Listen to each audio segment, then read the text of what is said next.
But first, over the past several years, heroin has had its grip on users, their friends, family, and the community. Now, the drug-related death toll has reached a new record in DuPage County, leaving many to wonder why and how can this epidemic be stopped. I talk with those whose lives have been mangled by heroin use and those trying to loosen that grip. Both Lyle resident Doug Stavan and Aurora resident Gabriella Murrow are proud to be nearly 3 years clean from heroin, but it wasn't an easy road to get there. I've tried numerous times to stop taking the drug because it just got to the point where I just couldn't handle it anymore. I went to rehab several times. I went to jail. I've been homeless on the streets, and I just couldn't take it anymore. And this previous time, I actually went to prison for 2 years. The next year, it only took me a year later to get arrested.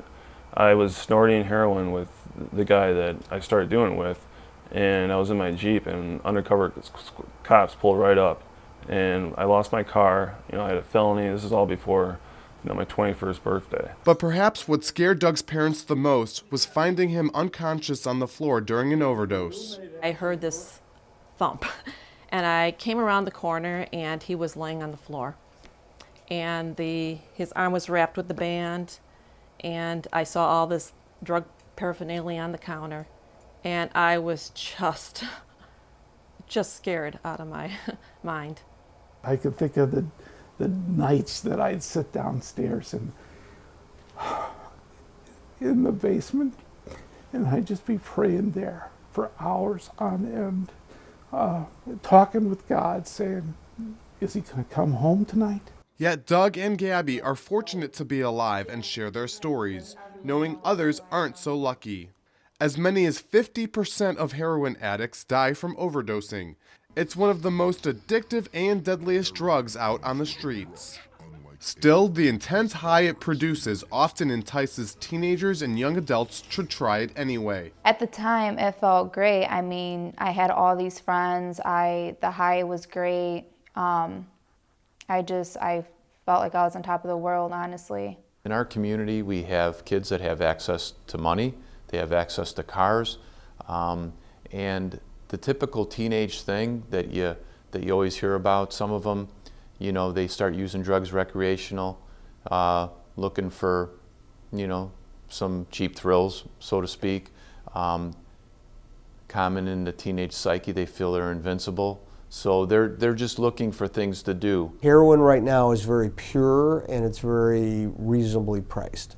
It's much cheaper than other forms of opiates on the street, such as pain pills and other pills. As heroin use continues, the chemical makeup within the brain changes, creating an uncontrollable dependence. You have to have the drug in your brain for you to feel normal.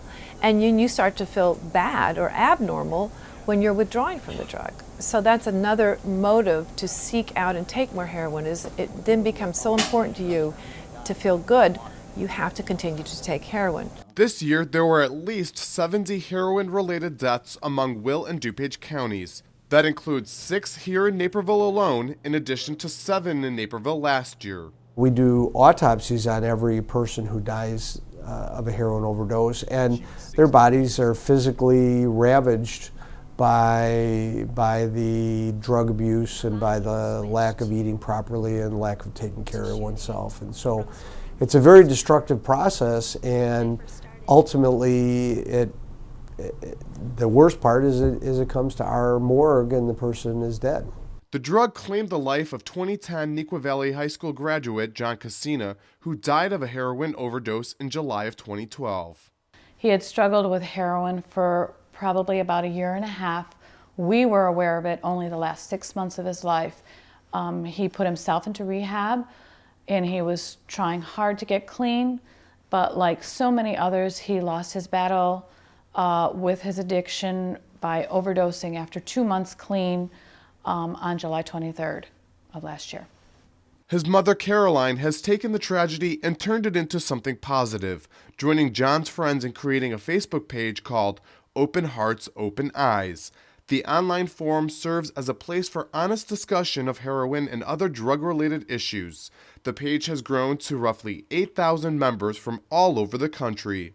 It is an open forum, and there are active addicts that are on that page. They come onto the page looking for support and for information and to find resources. A number of other grassroots efforts have begun over the past year to address the heroin problem.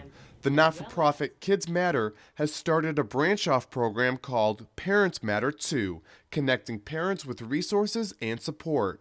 The group's website, parentsmatter2.org, has an Ask an Expert tool for getting answers for topics like drugs, alcohol, bullying, stress, and depression.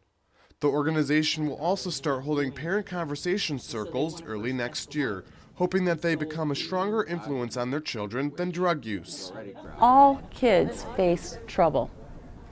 Some kids have the tools to problem solve, to think clearly, to make good decisions.